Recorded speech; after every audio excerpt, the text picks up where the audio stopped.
디모데전서 1장 12절부터 17절까지 함께 읽습니다.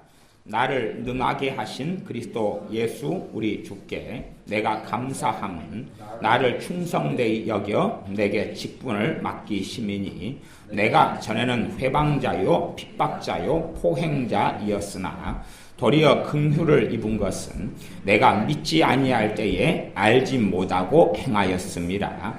우리 주의 은혜가 그리스도 예수님 안에 있는 믿음과 사랑과 함께 넘치도록 풍성하였도다. 미쁘다 모든 사람이 받을 만한 이 말이여. 그리스도 예수님께서 죄인을 구원하시려고 세상에 임하셨다 하였도다. 죄인 중에 내가 괴순이라.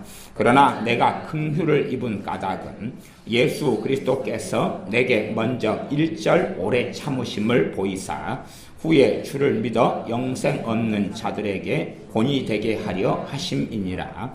만왕의 왕 곧 썩지 아니하고 보이지 아니하고 홀로 하나이신 하나님께 존귀와 영광이 세세토록 있을지어다. 아멘.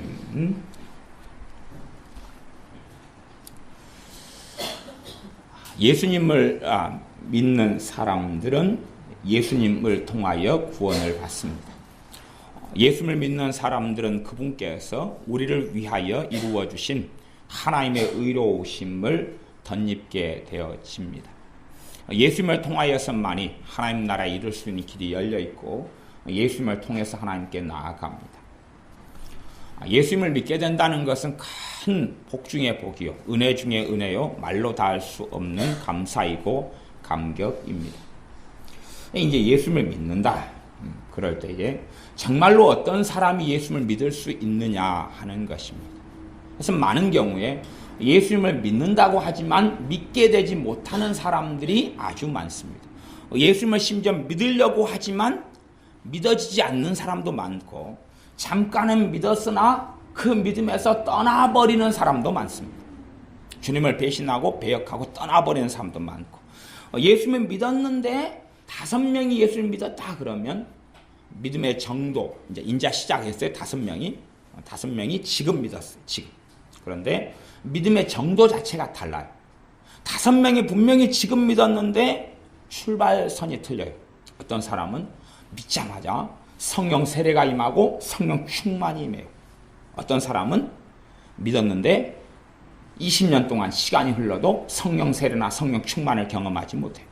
어떤 사람은 지금 믿었는데 큰 기쁨과 은혜가 솟아나서 눈물이 흐르기 시작하고 기쁨이 있고 감사가 있기 시작하고 어떤 사람은 지금 믿었는데 믿었다고 생각했는데 냉랭해요. 냉랭하고 하루만 지나서 의심이 들기 시작해요.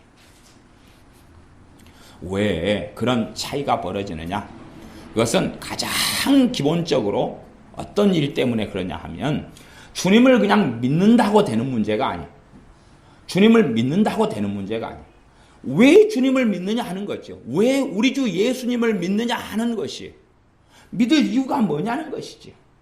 그래서 제가 지난주에 주일날 설교에는 설교 제목을 치마끈을 붙잡는 남자들 그렇게 아내 때문에 예배당에 나오고 엄마 때문에 예배당에 나오는 아들들에 대한 이야기 물론 딸들도 있고 거꾸로 남편 바지를 붙잡고 예배당에 나오는 아내들도 있지만 대표성을 가지고 그렇게 설교 제목을 정하고 말씀을 전했습니다.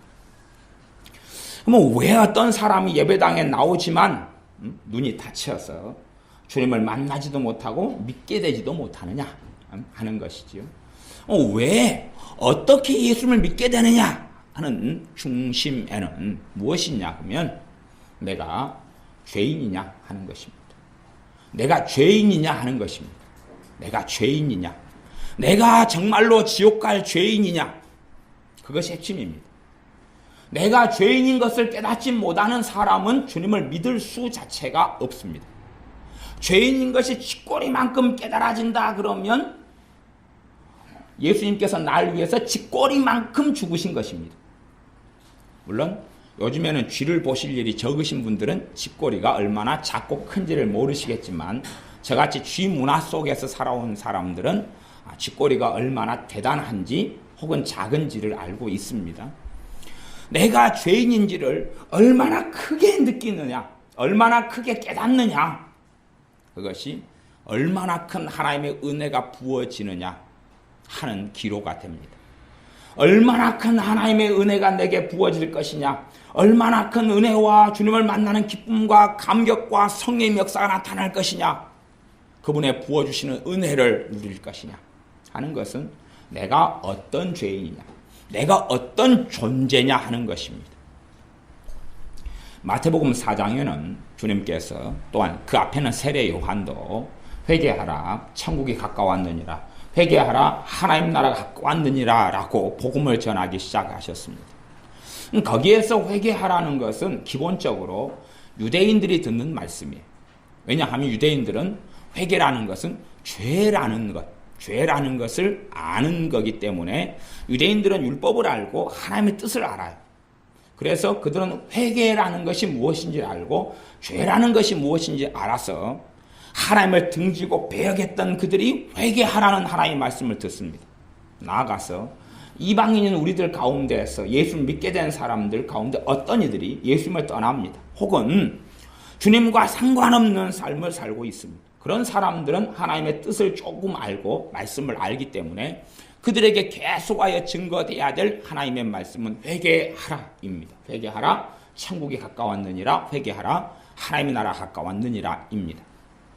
물론 회개하라는 메시지는 이방인들에게도 정말로 중요합니다. 그런데 이방인들이 듣는 회개의 가장 핵심, 나아가서는 유대인들이라 할지라도 회개의 가장 큰 핵심은 뭐냐 하면 구체적인 무엇이 죄고 무엇이 죄라는, 교만죄가 뭐고, 불신앙의 죄가 뭐고, 아니면 이간질의 죄가 뭐고, 판단과 비판의 죄가 뭐고, 탐심 탐욕의 죄가 뭐고, 정욕대로 행하는 죄가 뭐고, 믿음으로 행치 아니한 죄가 뭐고를 알기 이전에 내가 죄인이라는 것을 얼마나 알고 깨닫느냐 하는 것입니다.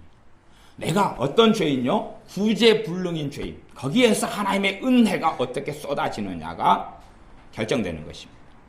그래서 어떤 사람이 예배당에 출석을 10년을 해도 내가 정말로 지옥 갈 자, 내가 정말로 구제불능인 죄인이라는 것을 깨닫지 못하는 사람은 주님을 만나지 못합니다. 그래서 대부분 우리 아이들이 믿음을 가지고 있는 것처럼 보여도 시간이 흘러가면 대부분의 아이들은 예수님을 떠나버립니다. 왜냐하면 아이들은 자신들이 구제불능의 죄인이라는 사실을 제대로 깨닫지 못하고 어린 시절을 보내버리기 때문에 그렇습니다. 구제불능의 죄인. 아이들은 자신에 대해서 좋은 감정을 가집니다. 왜 그러겠어요? 부모가 아이의 자존심을 세워줄 수 있죠. 너는 착해, 너는 아름다워, 너는 멋져, 너는 장래가 있어, 너는 소망이 있어, 너는 비전이 있어, 너는 꿈은 있어, 자신감을 가져. 그런 스토리가 잘못된 스토리는 아닙니다. 그런 가치관과 그런 자신감을 심어줄 필요성은 있습니다. 그러나 그것과는 다르게 본질적으로 그건 사람 사이의 일이고 하나님과 내 관계 속에서는 내가 어떤 존재이냐, 그것을 깨닫고 아는 아이들이 주 예수님을 필요로 하게 됩니다. 내 구원자가 왜 필요하냐? 나의 대제사장이 왜 필요하냐? 내 중보자가 왜 필요하냐? 나를 위해 십자가에 죽으신 예수 그리스도가 왜 필요하냐? 그 필요성이 내가 정말로 절망밖에 남지 않을 영원한 멸망을 받을 수밖에 없는 죄인이냐 하는 것입니다. 그러면 예수를 믿게 된 사람들도 마찬가지. 내가 믿었어요. 성령 충만이 임했어요. 또한 믿음 가운데 성장해서 구제하고 봉사하고 나름대로 성가대에서나 주일학교나 열심히 봉사하고 살아왔어요. 구역에서나 셀에서나 기타 등등. 그런데 하나님의 은혜가 그에게서 없어져 버리면 그 사람에게서 찾을 수 있는 가장 핵심적인 문제점이 하나 있어요. 그건 뭐냐 하면 자신이 정말로 예수님이 아니고선 구원받지 못할 죄인이라는 사실을 망각해버린 경우에는 하나님의 은혜가 사라지기 시작해요. 다시 거꾸로 이야기하면 교만해지기 시작한 거지. 나는 괜찮은 사람이야. 나는 거룩한 사람이야. 나는 의로운 사람이야. 내가 예수님을 통해서 의로운 사람이 된 건 맞지만 예수님이 떠나버리면 나는 의로운 사람이 아니에요. 우리 주님과 함께 할 때에 의로운 사람이고 주님의 의로우심을 입게 되는 것인데 그렇지 않으면 주님이 없으면 나는 영원히 지옥 갈 사람이거든요. 자신이 주님 없이는 영원히 멸망받을 죄인이라는 것을 자각하고 깨닫는 사람들이 주님 오실 때까지 주님을 사랑하게 되어집니다. 그 죄인이라는 것, 자신의 존재 자체, 구체적인 어떤 죄 이전에 내 존재 자체가. 그래서 하나님의 말씀이 들려올 때에 어떤 사람이 주님께 마음을 돌리고 회심하고 개심하고 회개하고 주님께 나오느냐. 구체적인 죄 때문에 그런 사람도 있어요. 간혹 가다가 있어요. 그런데 일반적으로는 성령 하나님의 역사하심과 도우심을 통해서 받아들이는 거예요. 내가 정말로 악한 자이다는 것을. 내가 정말로 악한 자이다는 것을. 다른 문을 통하여 교회에 들어올 수도 있고, 다른 문을 통하여 예배당에 들어올 수도 있고, 다른 문을 통하여 예배를 드릴 수도 있어요. 다른 문. 말하자면 내 자식이 질병에 걸렸는데 치료가 필요해요. 그래서 하나님 내 자식 좀 고쳐주시옵소서 그러면서 예수님을 믿게 될 수 있다 그 말이에요. 그게 다른 문인데, 그래서 하나님께 기도응답을 받아서 자식이 치료되는 것을 경험할 수도 있어요. 그러나 다른 문을 통해 들어온 사람은 이제 제대로 다시 시작해야 돼. 무엇을 통해서냐 그러면 정말로 내가 사도 바울이 느끼고 경험했고 알고 있었던 것처럼 내가 죄인 중에 괴수로다. 이 디모데전서 1장에서는 15절에 그렇게 나와 있습니다. 미쁘다 모든 사람이 받을 만한 이 말이여, 그리스도 예수님께서 죄인을 구원하시려고 세상에 임하셨다 하였도다. 죄인 중에 내가 괴수니라. 죄인 중에 괴수란 이야기는 죄인 중에 죄인, 대죄인 혹은 죄인 중에서 가장 극악무도한 죄인, 죄인 중에서 우두머리, 그거 괴수란 이야기입니다. 그러한 죄인이 난데 우리 주님께서 죄인을 구원하시려고 세상에 임하셨다. 그래서 메시아를 기다리는 유대인들에게 주님께서 그렇게 말씀하셨습니다. 그 중에 바리새인들이나 서기관들이나 어떤 사람들은 자신들은 죄가 없다 그랬거든. 죄가 없다 그랬어요. 그러니 주님께서 말씀하시길 너희가 죄 없다 하니 너희들의 죄가 그대로 있다 라고 말씀하셨어요. 죄가 없다면서 메시아를 뭘로 기다립니까? 이게 바리새인들이나 서기관들이나 어떤 이들은 죄가 없다고 그러면서 메시아를 기다렸어요. 그러면 메시아를 기다린 이유는 뭐냐 하면, 그리스도 구원자를 기다린 이유는 뭐냐 하면 정치적인 이유예요. 자신들의 복지 때문이에요. 자신들의 국가나 나라나 민족이 해방되지 아니하고 다른 민족 로마에, 다른 국가 로마의 식민지로 있었기 때문에 정치적인 독립, 경제적인 부족함들을 해결하려고 구원자인 메시아를 기다렸던 것이지 자신의 영혼을 구원할 메시아를 기다린 게 아니에요. 하나님은 사람들의 그 영혼을 구원하고 그 사람들을 구원하려고 메시아를 보내셨는데 안 맞는 거예요. 주님께서는 내 나라는 이 세상에 속한 것이 아니다. 이 세상에 속한 거였으면 내가 내 천사들, 내 군사들을 동원해서 그렇게 만들었겠지만, 그러나 이 세상에 속한 것이 아니기 때문에 나는 이 세상 임금이나 황제하고 싸우는 것이 아니다라고 말씀하셨습니다. 근데 어리석게 사람들은 정말로 예수님이 왜 필요한지를 깨닫지를 못합니다. 다시 말하면 나는 괜찮은 사람이에요. 나는 이 세상의 사람들 중에서 그래도 평균은 해, 중간은 해. 이 세상에서 평균이든지 1등이든지 꼴등이든지는 중요한 게 아니에요. 하나님 앞에서 과연 내 존재가 어떤 존재이냐가 중요한 것이. 하나님 앞에서 내 존재가 어떤 존재이냐. 그래서 요한복음 16장에는 보혜사 성령님께서 오시면 그분께서 이 세상 사람들에게 알려주실 것이다. 이 세상 사람들에게 알려주시기를 첫째는 죄에 대하여, 의에 대하여, 심판에 대하여 알려주실 것이다.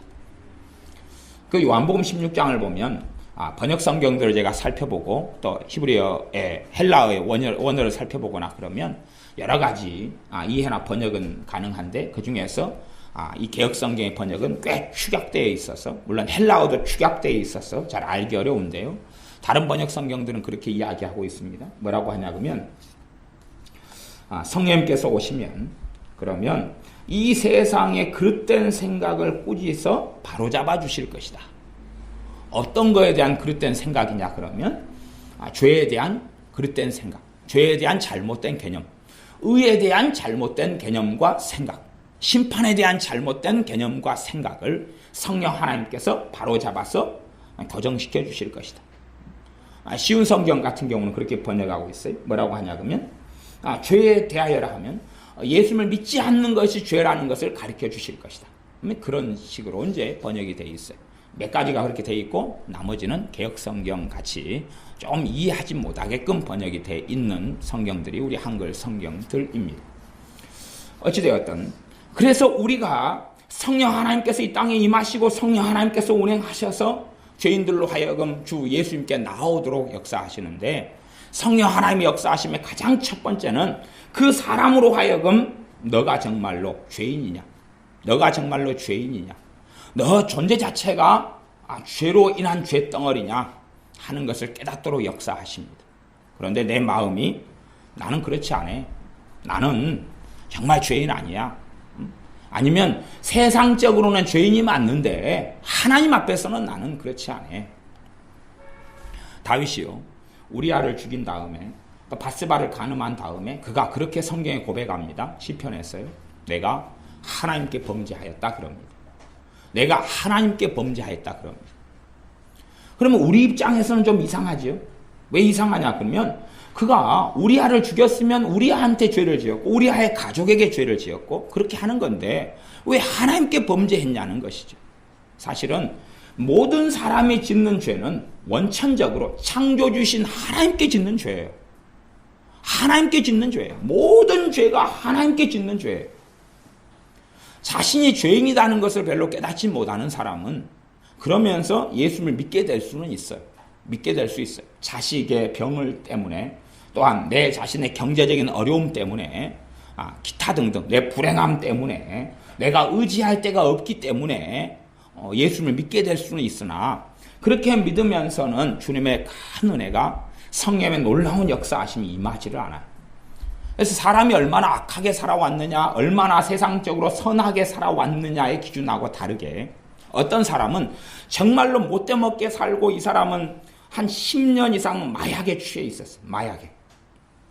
마약에 취해 있었는데 그래서 마약을 한 10년 정도 하면은 많은 경우 치아와 잇몸 같은 것은 기본적으로 다 무너져 버립니다. 그러면 그렇게 마약에 취해 있고 어떤 사람은 알코올 중독에 한 20년 취해 있어서 아주 그냥 모든 인간관계와 삶을 엉망으로 만들어 버렸어요. 그 다음에 이제 세 번째 사람은 신사적으로 예수님을 안 믿어도 온건하게 잘 자기의 삶을 꾸리며 살아왔어요. 그러다가 이 세 사람이 주님을 같이 믿었어요. 믿었는데 온건하게 살아온 사람은 예수님 믿게 됐는데 성령의 놀라운 역사가 없어요. 밋밋해요. 그리고 약간의 평안이 있어요. 예수를 믿으니까 약간의 평안이 있어요. 약간의 평안. 거기에서 끝. 근데 마약으로 10년 이상을 살아온 사람들은 놀랍게 그 사람에게는 성령의 놀라운 부어주심이 있어요. 마약으로 10년을 살았다 그러면 저나 여러분이나 마약으로 사는 세상이나 삶을 한국 사람이기 때문에 잘 모릅니다. 근데 저야 이제 간접적으로 그런 경우들을 듣고 보고 또 마약했던 사람들로부터 이야기도 듣고 그럽니다. 마약을 10년 하기 위해서는요, 강도질 정도는 우습게 하고요, 도둑질 정도는 우습게 합니다. 그리고 사람을 칼로 찔러본 적도 있고, 그렇게 안 하면 10년 동안 마약할 만한 돈을 장만하지 못합니다. 사기도 기본으로 다 쳐보고요. 그 다음에 집, 재산, 형제들 돈 다 빼돌리는 건 다 기본으로 하고, 그래서 내 가족, 형제들의 인생과 삶은 대부분 다 망가뜨려 버립니다. 마약 10년 하려면 마약이 얼마나 비싼지는 잘 모르시죠? 많이 비쌉니다. 많이 비싸요. 다이아몬드 하나 팔아가지고 많이 못합니다. 그래서 그 돈을 장만하려고 결국은 걷는 길 중에 하나는 마약의 도매상이 되고 마약의 전달자가 되기도 합니다. 말하자면 마약할 사람을 5명을 끌어들이면 일정한 마약을 또 공급해주고 마약 판매책이 되거나 그렇게 해서 많은 인생과 사람들을 마약으로 파멸을 시켜버리고, 그 정도 10년 정도 하면 그 정도는 해야 돼요. 그러면 그 사람의 인생과 삶은 아주 저주받을 일들 속에 있습니다. 그런데 그 사람이, 우리가 그 사람의 마약했던 인생과 삶을 정확히 안다면 우리는 그 사람을 거들떠보지도 않을 것입니다. 그 사람의 적나라한 마약했던 인생의 10년 가운데 1년만 우리가 들다 본다면 우리는 절대 그 사람에게는 구원이 없다고 우리는 생각할 수밖에 없게 됩니다. 실상은.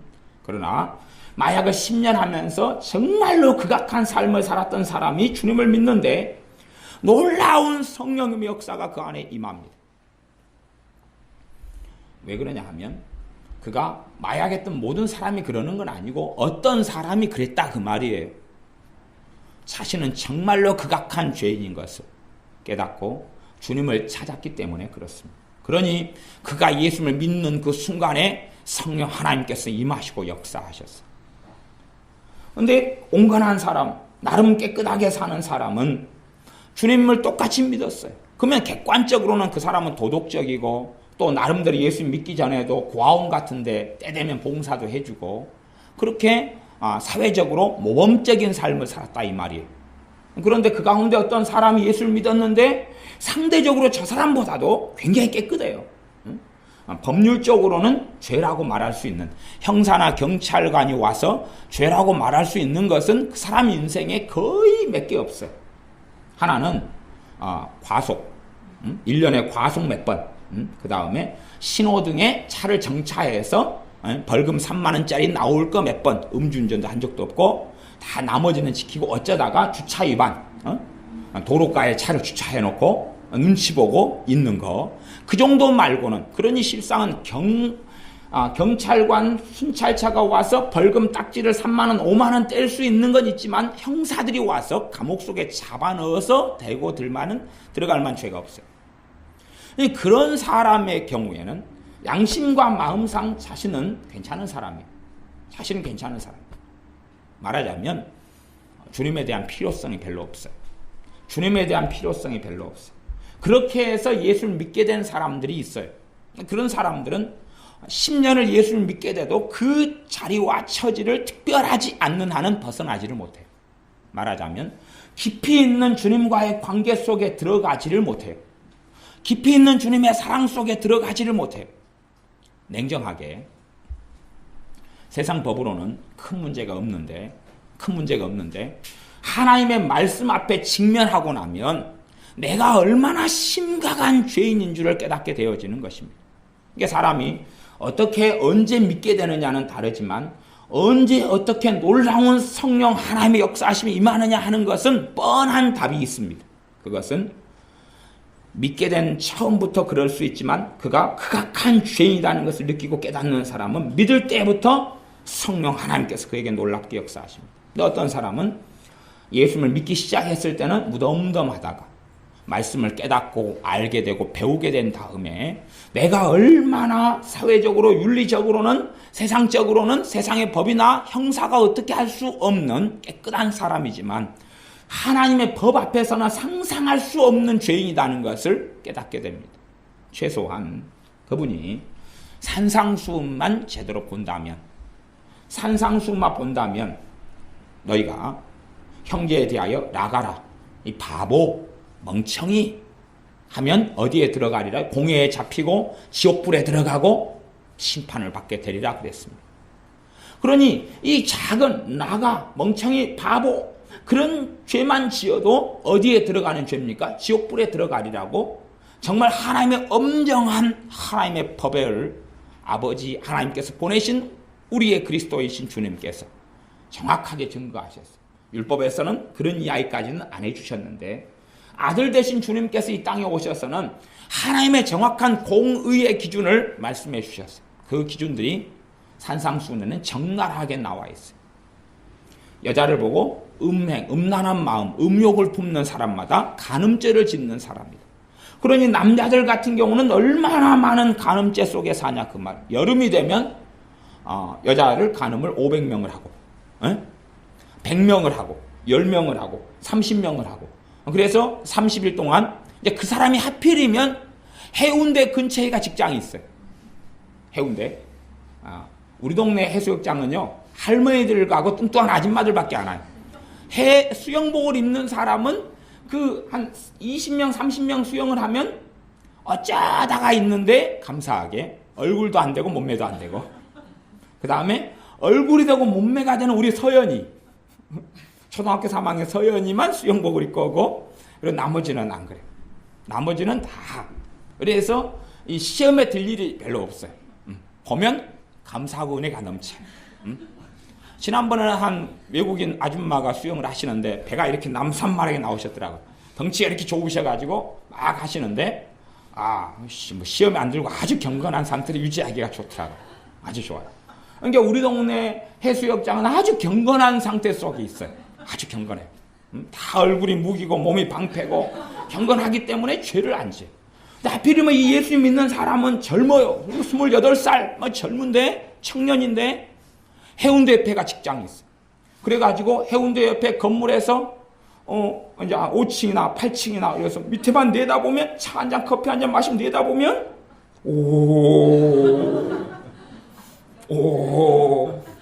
한번 눈이 딱 붙으면 잘 안 떨어지거든요. 남자들 눈은 고개를 돌렸는데 눈은 집중, 시선 집중. 근데 남자들이 어떨 때 고개를 잘 돌리냐 그러면 얼굴이 무기고 몸이 방패이면 핵 돌립니다. 그래서 여름 해운대 옆에 있는 사람들은 경건성하고 많은 상관이 없어요. 그런 분들은 참 발버둥 고개를 돌린다 그래요. 저한테 목사님 제가 가늠한 음란한 마음이 자주 드는데 고개를 돌리는데 왜 눈이 안 들어갈까요? 눈은 앞쪽으로 고정이 되는데요, 목사님. 그러지. 그럼 해운대 근처에 살고 있는 또 고층 빌딩에서 사무실이 5층, 6층, 7층 그 앞에 있는. 그런데 이제 동료가 어느 날은 또 가까이서 본다 만원경을 가지고 왔어요. 보면서 3명이 모여가 너무 좋아라 그러는 거예요. 보고 싶죠. 근데 나는 크리스찬이에요. 저 만원경을 나도 보고 싶은데 사실은 마음이 굴뚝 같은데 예수님 믿는다는 걸 알기 때문에 저 사람들이 나도 보여줘 그럴 수도 없고. 근데 감사하게 만원경을 놔두고 이제 먼저 커피를 마시고 나갔어요. 휴게소에서. 그러니까 살금머니 들어서 문 앞에 서가지고 쫙 보는 거죠. 문 열면 얼른 내려놓으려고. 그렇게 하면 얼마나 죄를 많이 짓느냐 그런 말이에요. 그러니까 하나님께서 죄의 기준을 말씀하셨어요. 죄의 기준을 말씀하시고 사람들이 가지고 있는 죄의 기준이 있어요. 하나님의 말씀이 들어올 때부터 그 사람은 내가 얼마나 극악한 사람이냐를 알게 되는 것이. 그러나 어리석은 사람들은 하나님의 말씀이 들어오는데도 불구하고 내가 정말로 악한 사람이라는 것을 느끼지는 못해요. 하나님 말씀과 자기를 딱 비추어 보질 않아요. 비추어 보질 않고 내가 얼마나 더러운지를 알지를 못해요. 우리는 서울 분들이 좀 계시네. 그렇지만 우리 이제 여수 촌동네 같은 경우는 우리가 나름 멋있다고 생각했어요. 거울을 보니까 멋있어요. 그래가지고 서울을 딱 가면 안 멋있거든요. 제가 어느 날 우리 동네에 쓰고 다니는 우산 있죠. 우산을 딱 쓰고 돌아다니고 우리 우산은 구부러지고 무너지고 깨지고 부러지고 아니면은 너무 비가 많이 오면 쓰레기통을 뒤져요. 우산이 있으면 하나 들고 그냥 뒤집어 쓰고 가고 그래요. 아무도 책망하지 않고 아무도 이상한 시선으로 보질 않아요. 우리 동네는 그냥 막 이렇게 뭐 2단, 3단도 제대로 없고 그냥 오랫동안 20년간 쓰는 우산들 같은 거 들고 다녀요. 제가 그렇게 하다가 어느 날 서울에 일이 있어가지고 그 우산을 가진 채로 서울을 갔어요. 전철을 탔는데요. 분위기가 영적인 풍조가 이상한 거예요. 뭔가가 막 느껴지는 거예요. 무엇이 이상하다 영적으로 봤더니 영적인 건 아니고 다 바른 생활 사나이들만 계신 거예요. 바른 생활 숙녀들만. 제 우산은 이게 잘 묶어지지가 않아요. 이게 이제 똘똘똘 묶어요. 묶었는데 이리 튀어나오고 저리 튀어나오고 그랬잖아. 2단 접는 우산이었어요. 똘똘똘 묶어가지고 그래가지고 물이 뚝뚝뚝 떨어지고 그렇게 전철에 있는데 눈을 한 바퀴 돌려봤더니 모든 사람들의 우산이 딱 단정한 2단 우산으로 튀어나오는 것도 없고 물도 안 떨어지고 깔끔한 상태 속에 정돈이 된 상태 속에 우산을 다 가지고 있는 거예요. 그러니까 제가 이 우산을 버릴 수도 없고 들 수도 없고 우리 동네에서는 나는 나름대로 이 괜찮은 우산을 2단 우산 접는 우산을 가지고 있다고 상큼한 남자라고 생각했는데 서울 지하철을 타고 보니까 안 그런 거예요. 그래서 제가 마음에 다짐을 했어요. 꼭 점륜우산 깔끔한 거, 깨끗한 거, 새 거 하나 장만했다가 서울에 가져갈 때 쓰리라 그랬어요. 어제 제가 광주에 갈 일이 있어서 3단 우산을 깔끔한 거 하나 사다 놓은 거 있어요. 10,000원짜리. 그걸 들고 갔지. 얼마나 좋아요. 그래서 야, 세련됐어 나는. 응? 그렇게 우리가 생활하고 살지만 물론 제 입에 상의에 입었던 와이셔츠 같은 것은 쭈글쭈글 해가지고 막 점화 보면은 막 주름이 져가지고 주름 펴준다고 누구는 당겨대고 왜 그렇게 지저분한 옷을 입고 다니냐고 그랬어요. 우산만 깨끗했어요. 우산만 10,000원짜리 주황색 우산만 들고 갔는데 그냥 옷은 정말로 별 볼 일이 없었어요. 당연히 맨발의 구두. 제가 맨발의 청춘이거든.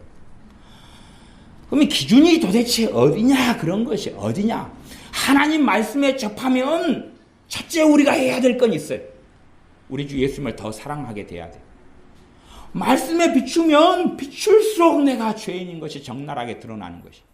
거기에서 이제 내가 거룩하다 깨끗하다 그러면 약 먹을 시간이 도래하셨고 혹은 스스로 깨끗하게 만들어 보려고 한다면 어리석은 사람이 될 수밖에 없는 것입니다.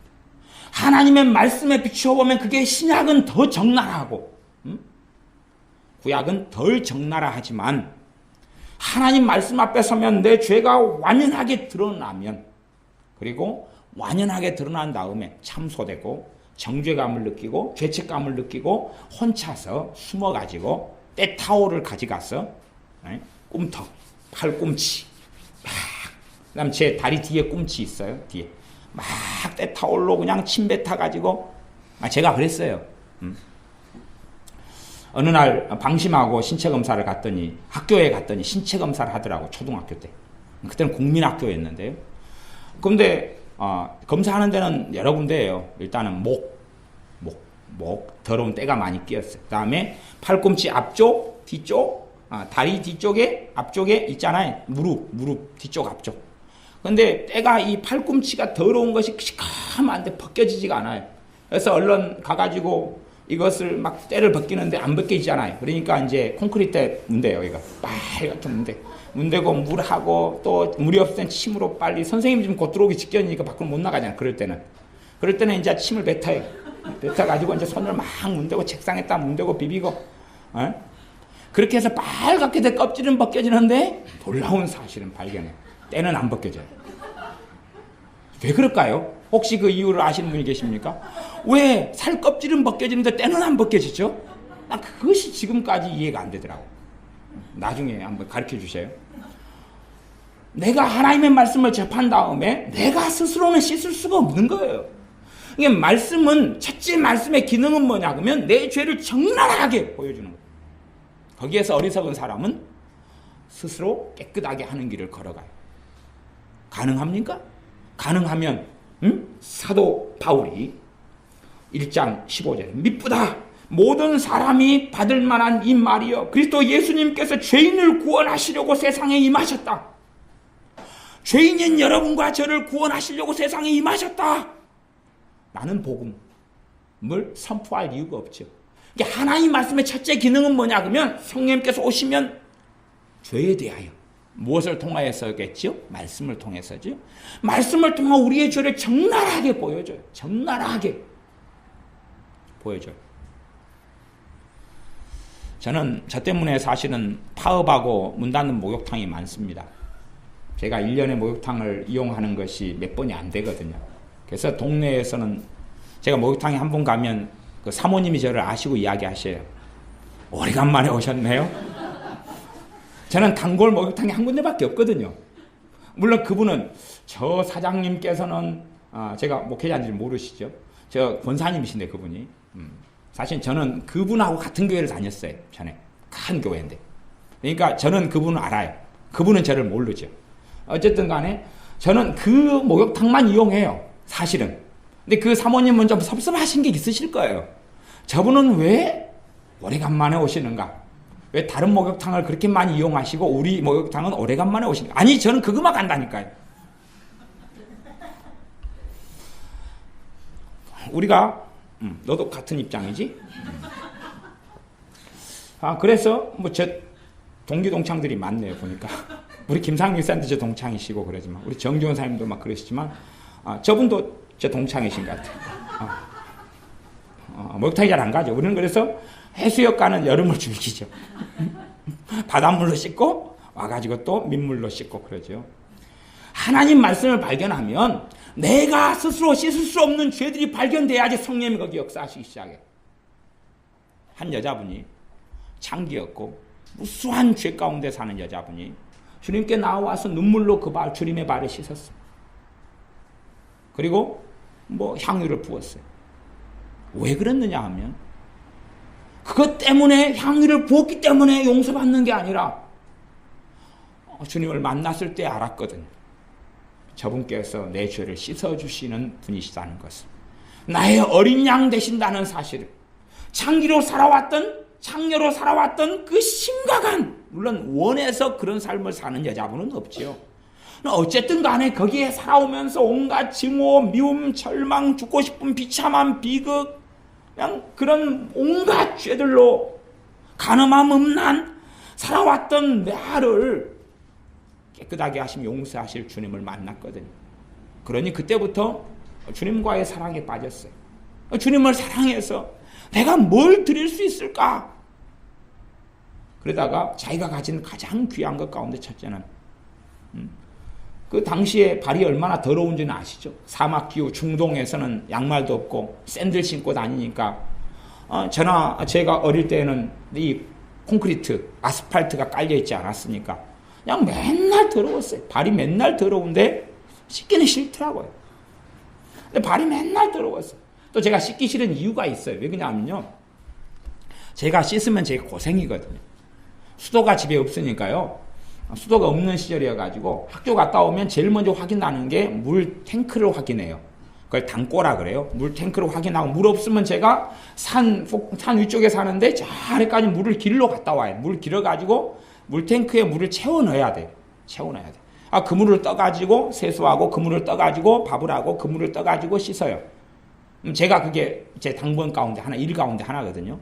그러니까 그 물을 제가 써버리면 제가 또 그 먼 몇백 미터를 가져와서 산 오르락 내리락 하면서 양손에 이거 바켓스라 그러는데 물동이를 양손에 짊어지고 비틀비틀 해가지고 오르락 내리락 했었어요. 그러니 제가 씻어버리면 제가 또 물을 길어와야 되잖아요. 그러니 저는 결단했죠. 게으른 사람의 가장 잘하는 방법 중에 하나는 그 물을 안 쓰고 아끼겠다는 거죠. 먹는 데만 쓰겠다는 거죠. 그리고 세수도 고양이 세수로. 고양이 세수 알죠? 물만 살짝 적셔가지고 하겠다는 거죠. 정말로 예수님의 사람들은, 또한 주님의 놀라운 은혜가 있는 사람들은 말씀의 첫 번째 기능, 내 적나라한 죄를 드러내버리는 거예요. 적나라한 죄를 드러내버리는 거예요. 여러분이 예수님 믿게 된다 했어요. 그날부터, 바로 첫날부터 성화돼버리고, 첫날부터 거룩해져 버리고, 첫날부터 죄가 없어지는 길은 없습니다. 그런 길은 없습니다. 그렇기 때문에 너희가 너희 죄를 자백하고 고백하며 너희 죄와 싸우고 너희 죄를 가지고 주님께 나아오라고 끊임없이 신약 성경은 권면하고 있는 것입니다. 내 죄 문제가 예수를 믿는다 해서 바로 해결되진 않아요. 겉에서 나타나는 어떤 습관들은 바로 해결되는 경우들이 간혹 있어요. 어떤 습관이라는 게, 어떤 분이 담배를 5갑씩 피웠어요. 그런데 5갑씩 피운 사람 가운데 어떤 분은 예수를 믿자마자 담배가 끊어져 버렸어요. 그러나 담배 끊어졌다고 다른 죄가 끊깁니까? 담배 끊어졌다고 걱정하는 죄가 없어져 버려요? 끊겨버려요? 걱정이 그 다음부터 안 돼버립니까? 마음이나 감정이나 정서상에서 나타나는 모든 죄는 이제 죄하고 싸움은 시작이고 회개의 여정은 시작이고 주님을 닮아가는 여정은 시작인 것이. 그 중에 핵심 중에 핵심은 뭐냐 그러면 말씀을 통해서 내 죄를 깨닫는 것이. 하나님 말씀을 통해 내 죄를 깨닫는 거예요.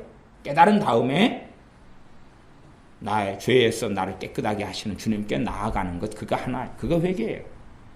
죄를 더 많이 깨달은 다음에 나를 씻어주시는 주님을 더 사랑하는 사람이 있고, 참소나 정죄나 자책이나 비참함 속에 드는 사람이 있어요. 예를 들어 결혼에 대한 하나님의 뜻이 명백하게 드러났어요. 하나님의 명백한 결혼에 대한 뜻이 드러났어요. 그러면 그 중에 하나는 뭐냐면 이혼하지 말라. 내가 이혼했어요. 성경을 보고 그걸 봐요. 그걸 봐요. 그러면 거기에서 정죄를 받는 사람이 있어요. 그렇죠? 그러나 그 죄를 본 다음에 주님을 더 사랑하게 되는 사람이 있어요. 왜? 그걸 용서해 주신 주님을 만나니까. 그 죄를 자신의 피로 대가 치르고 덮은 주님을 만나니까. 그 다음에 재혼하려거든. 그 전 남편에게 돌아가든지 아니면 전 아내에게 함께 살든지 뭘 그렇게 하라고 나와 있어요. 근데 안 그랬어요. 당연히 재혼하는데 그 앞에 사람이랑 또 만날 이유가 없지요. 새 것을 찾아야지. 헌 것 찾아와서 그래도 헌 거 싫어가지고 그만뒀는데. 어쨌든 그랬는데 말씀을 보니까 이제 참소나 정죄감이나 죄책감이 들 수 있어요. 그러나 정상으로 주님을 믿는 사람은 주님을 더 사랑하게 돼요. 왜? 말씀을 내가 어겼는데 나를 깨끗하게 하시는 주님, 씻어주시는 주님, 나를 사랑하시는 주님을 만나요. 안 그러면 그 사마리아 여인 같은 경우는 남자가 몇 번째 남자였어요? 6번째 남자. 6번째 남자. 근데 6번째 남자는 동거인이었어요. 주님께서는 너가 과거에 남편이 5이 있었다 그랬어요. 5이 있었다면 결혼식을 몇 번 했다는 이야기? 못해도 5번 했다는 이야기. 둘이 물을 떠놓고 했는지 어떻는지 몰라도 최소한은 결혼 관계로 몇 명하고 들어간 거예요? 5명하고. 6번째 남자는 이 여자분이 결혼은 포기했고 동거남으로 살았다는 이야기. 이게 마지못해서 이 남자하고 살고 있지만 결혼 관계는 아니었다는 이야기. 그러면 이 여자는 결국은 신앙생활 하다 보면 주님의 뜻과 주님의 말씀을 발견하게 될 거 아니에요. 그러면 이제 누구에게 돌아가야 되죠? 지금 살고 있는 6번째 동거남하고는 헤어져야 돼요? 안 헤어져야 돼요? 모르죠. 아니, 주님의 말씀을 가지고는 그게 답을 찾기가 어려운 것이에요. 6번째 남자하고는 헤어져야 돼요? 안 헤어져야 돼요? 그 다음에 하나님의 뜻은 명백하게 돌아가라 그랬어요. 누구에게 돌아가요? 남편이 5이었는데 누구에게 돌아가요? 그 다음에 그 남자들이 또 다른 여자를 껴차고 다 살고 있는데 누구를 쫓아내요? 답이 있어요? 없어요? 내가 죄인이라는 것에 대해서 명백하게 드러나지만 이 여자는 기쁨이 충만했어요. 왜냐하면 그런 문제가 아니라는 것을 알았거든. 단지 하나님의 말씀을 통하여 자신이 정말로 구제받을 수 없는 죄인이나 자신의 주님을 만났거든. 자신을 죄에서 구원해 주시는 주님을 만났거든요. 그러니 우리가 하나님의 말씀이 첫째 하는 기능은 뭐냐? 그러면 내가 죄인인 것을 가르쳐줘요. 죄인인 걸 가르쳐줘요.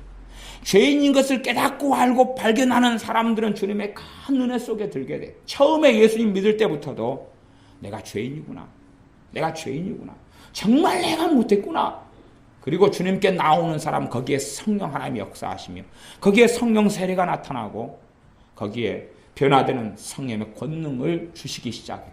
그러나 내가 주님을 영접하고 믿는데 내가 정말로 죄인이구나, 극악한 죄인이구나 하는 걸 느끼지 못하고 깨닫지 못한다면 10년 동안 예배당에 출근은 할 수 있으나 주님은 만나지 못합니다.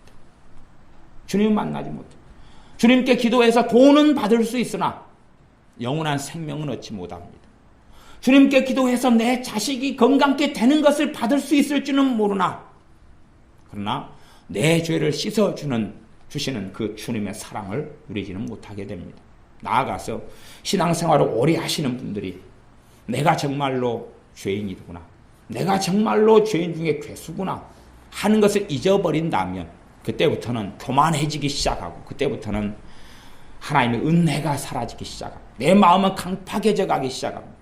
그러나 잘못된 방식에서 죄인이구나가 있어요. 누구 없는 죄인요? 주님 없는 죄인.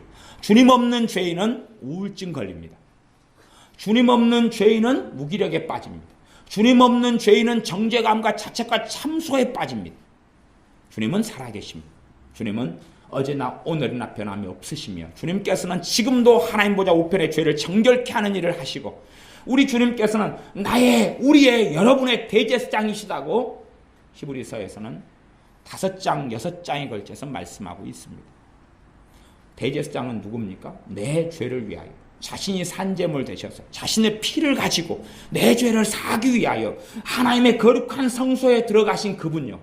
그리고 지금도 내 죄를 깨끗게 하시는 일을 하고 계시는 주님이신 분이 대제사장이십니다. 그러니 내 죄를 말씀을 통하여 때로는 내 양심을 통하여 깨닫게 되어질 때 주님 없는 사람은 양심만 괴로울 뿐이에요. 자유케됨이 없어요.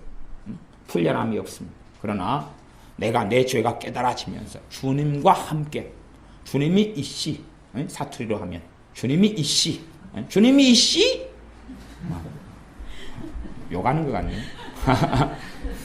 주님이 있으면서 주님과 함께 죄를 깨닫는 사람은 그분의 은혜에 들게 됩니다.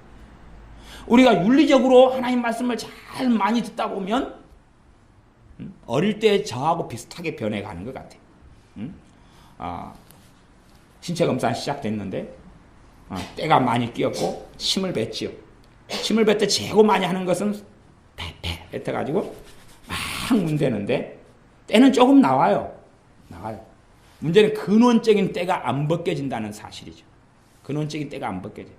선생님 들어오기 전까지 빨갛게 변할 정도로 그 다음에 이 엄지하고 검지 사이에 또 때가 많이 끼었거든요. 제 옛날 몸리학입니다. 그래서 뱉고 막 문대는데 빨갛게 되도록 문대도 이 때가 다 안 벗겨져요. 요즘 아이들은 얼마나 어째 그렇게 깨끗한지 모르겠어요. 그 다음에 손톱이 길죠. 까마귀 손톱처럼 변해가지고 손톱 밑에 시커먼 때가 가득 차죠. 이 손톱을 깎으려면 손톱 깎기가 없으니까 옛날에는 까만 시커먼 큰 가위로 이 손톱을 잘랐어요. 손톱 깎기 있는 분들은 정말 복 받은 줄 아셔야 됩니다. 시커먼 가위를 가지다가 이걸 자르는데 잘 자르겠어요 이게? 10개의 손가락을 자를 때마다 큰 두려움과 절망과 지옥의 고통과 때로는 피가 뚝뚝 떨어지고 십자가의 고통을 경험하게 됩니다. 이거 잘 깎아야 돼요 이거. 그래가 어떨 때는 또 이빨로 또 물어뜯어가지고 또 이렇게 또 벗겨내요 또. 참 조상님들 고생하셨고 우리 어릴 때도 그랬고 저보다 연세가 더 드신 분들은 더 지옥의 고통을 손톱 깎으시면서 경험하셨고 뭐 그러십니다. 근데 또 일을 많이 하신 분들은 손톱이 두꺼워요. 이게 발톱도 어마어마하게 두껍고 손톱이 두꺼워요. 이빨로는 이게 벗겨지지가 않아요. 이게 선생님은 들어오시는데 매를 가지고 많이 때리셨거든요. 그런데 손톱은 길지 밑에 때는 벗겨 있으니 때 벗기기는 쉬워요. 이쪽 긴 손톱으로 이쪽 긴 손톱을 이렇게 딱 벗겨내면 되거든요. 안에 있는 걸. 근데 문제는 손톱이 길기 때문에 걸리는 거예요. 우리는 결코 스스로 깨끗하게 할 수 없습니다. 우리는 결코 스스로 거룩하게 할 수 없습니다. 주님이 있는 사람은 주님께서 보증이 되시며 주님께서 내 구원자가 되십니다. 그리고 하나님의 나라에 당당하게 그 은혜의 보좌 앞에 나아갈 수 있고 때를 따라주시는 하나님의 은혜를 누릴 수 있습니다. 그러나 아무리 깨끗하고 선량한 사람이라 할지라도 주님이 없는 사람은 그의 사소한 그 죄로 인하여 지옥에 떨어질 수밖에 없습니다. 예수를 믿는 사람들이 자신이 심각한 죄인임을 깨닫고 알고 믿게 되는 사람들은 큰 은혜 속에 들어갑니다. 그러다가 처음에 내가 심각한 죄인이고 나를 위하여 십자가에 죽으신 주님에 대한 큰 감격 속에 들어갑니다. 이걸 처음 사랑이라 그럽니다. 처음 사랑. 그러나 너의 옛죄를 깨끗게 하심을 잊었느니라 하는 것처럼 자신의 죄를 깨끗하게 하시는 주님을 잊어버리고 말면 자신이 극악무도한 죄인이었고 또한 지금도 내가 예수님을 통하여 깨끗하게 되었지만 주님이 없다면 나는 극악무도한 죄인으로 하나님께 발견될 수밖에 없다는 것을 잊어버리는 사람들은 하나님의 은혜도 사라져가게 됩니다. 그러므로 사도 바울같이 우리는 깨닫고 있어야 합니다. 다시 15절에 있고 오전의 말씀은 마감하겠습니다. 미쁘다 모든 사람이 받을 만한 이 말이여 그리스도 예수님께서 죄인을 구원하시려고 세상에 임하셨다 하였도다. 죄인 중에 내가 괴순이라. 죄인 중에 내가 괴순이라. 16절 그러나 내가 긍휼을 입은 까닭은 예수 그리스도께서 내게 먼저 1절 오래 참으심을 보이사 후에 주님을 믿어 영생 얻는 자들에게 본이 되게 하려 하심이니라. 누구를 믿어 영생을 얻습니까? 주님을 믿어 주 예수님을 믿어 영생을 얻습니다. 내가 거룩해서 영생 얻지 못합니다. 깨끗해서 영생 얻지 못합니다. 내가 아무리 깨끗한 삶을 산다 해도 정말로 하나님께서 깨끗하다 인정해 주셨다면 그것은 나를 도우시러 임하신 성령 하나님 때문에 그게 가능했던 것입니다. 그러니 나의 나된 것은 하나님의 은혜로 다 할 수밖에 없는 것이고 성령 하나님의 도움 없이 주님 없이 내가 깨끗했다. 그것은 깨끗한 게 아니라 착각하고 있었을 뿐이라는 사실입니다. 그러므로 우리가 주님 없이 또한 내가 어떤 사람인지 어떤 사람이었는지 어떠한 극악한 죄인인지를 더 많이 알고 깨닫는 사람, 그러면 정상적인 사람은 구원자를 찾지요. 정상적인 사람은 하나님 앞에 엎드리게 되어집니다. 제가 성령 세례를 88년에 받았는데요. 88년에 성령 세례를 받았는데 그때의 제 경험은 그렇습니다. 제가 누워서 자고 있었습니다. 전문 용어로는 디비져 자고 있었습니다. 감사하게 예배당에서, 물론 예배당에 기도하러 안 갔습니다. 잠자러 갔지요. 잠자러 가서 누워서 자고 있었습니다. 자고 있었는데 저쪽에서 집사님 몇 분이서 대화를 하고 계셨어요. 그 집사님들 가운데 제 어머니도 포함되어 계셨어요. 옛날에 어머니께서 집사님이셨거든요. 포함되어 계셨어요. 그래서 저분들이 이제 대화를 주고받으셔요. 저 멀리서. 그 예배당이 4층짜리 건물이었는데 그 중에 이제 1층이 교육관이었는데 거기서 주로 기도를 했거든요. 제 그 본래 모교회에서. 그래서 저 멀리 앞쪽에 기도하고 저는 뒤쪽에서 디비져 자고 있고, 근데 아직 잠이 들락말락 하고 있었어요. 근데 대화를 하시는데 교만에 대한 이야기가 나왔어요. 교만에 대한 이야기가. 그래서 어떤 집사님이 누구에게 당신 교만하다 그런 거예요. 교만하다. 이게 아마 그걸 들은 집사님은 굉장히 기분 나빴을 것 같아요. 누가 대놓고 당신 교만하요? 그러면 기분 좋아요? 안 좋아요? 안 좋죠. 그 주의 종이 이야기한 것도 아니고 같은 집사님이 집사님한테, 사실은요 제가 그렇게 말씀하신 집사님을 알거든요. 근데 그분은 사상이 좀 사이비적인 사상이 있으시고 미혹도 좀 많이 되셨고 많이 교만하신 분이에요. 그냥 그분하고 제가 알고 살아온 연수가 그래도 가뿐하게 한 30년이 됩니다. 이게 그분 알죠. 지금은 물론 어느 교회 권사님이십니다만은 그 옛 버릇은 별로 고치시 못하셨을 거라고 생각합니다. 그분의 본성이 그래요. 그분 아들이 제 동창이거든요. 또 잘 알죠. 어쨌든 근데 그 집사님이 다른 집사님한테 교만하다 그랬어요. 근데요, 누워서 잠이 들락말락 하고 있는 제 귀에는 그 소리가 하나님께 제기하신 소리가 들렸어요. 네 교만하다 그러시더라고. 그 소리를 듣는 순간에 너 교만해, 너가 바로 교만해, 너, 그렇게 제게는 들려왔어요. 그래서 일어나 앉아서 잘못했습니다 하는 순간에 성령님께서 임하시고 눈물이 터지고 회개가 터지고 방언이 터지고 그랬어요. 우리가 죄인인 것을 깨닫는 그 자리가, 그리고 그 자리에서 하나님께 엎드릴 때에 하나님의 역사는 시작됩니다. 거기에서 하나님의 은혜가 아무리 고갈되고 떨어진 사람이라 할지라도 하나님 말씀을 통해서 엎드릴 때에 그때 하나님의 은혜는 부어지기 시작합니다. 주님께서는 죄인을 구하러 임하셨기 때문에 그렇습니다.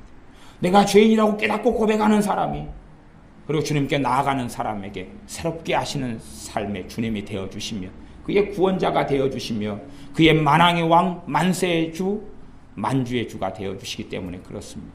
우리 주님을 통하여 우리는 새롭게 함을 얻고, 주님을 통하여 성령님께서 임하시고, 주님을 통하여 우리는 죄로부터 깨끗함을 얻으며, 주님을 통하여 우리는 거룩해 되고 의롭게 되고 하나님의 나라에 입성할 수 있습니다. 그러므로 저나 여러분이 하나님 말씀을 통하여 내가 스스로 깨끗해지는 길을 걷거나 혹은 내가 깨끗하다, 의롭다, 거룩하다는 착각이 아니라 정말로 주님을 찾고 의지하고 죄인임을 깨닫고 난 다음에 주님께 엎드리는 사람이 되어져서 한 사람도 하나님의 은혜가 고갈되거나 하나님의 은혜를 누리지 못하는 사람이 없기를 바랍니다. 기도하겠습니다. 아버지 하나님, 우리가 양심이 강팍하고 마음이 강팍하여서 내가 죄인인 것을, 우리가 죄인 중에 괴수인 것을 깨닫지 못하는 자리에 들지 않도록 도와주시옵소서. 하나님 말씀을 들을 때에, 하나님 말씀을 읽을 때에 성령 하나님 깨닫게 해주시옵소서. 우리들의 죄에 대하여 적나라하게 보여주시옵소서. 우리의 죄에 대하여 깊이 있게 보여주시되 주님 없이 죄를 보는 것이 아니라 우리의 구원자, 우리의 대제사장, 우리의 생명의 주님, 우리를 위해 피를 흘려주신 주님과 함께 우리의 죄를 보고 우리의 죄를 주님께 들고 갈 수 있는, 들고 가는 우리 되게 하여 주셔서 주님의 큰 사랑을 받고, 그래서 어떤 여자분처럼, 죄 많은 여자처럼, 죄인인 여자처럼 주님을 뜨겁게 사랑하는, 우리의 눈물로 주님의 발을 적시는 그런 우리가 되게 하여 주시옵소서. 예수님의 이름으로 기도하옵나이다. 아멘.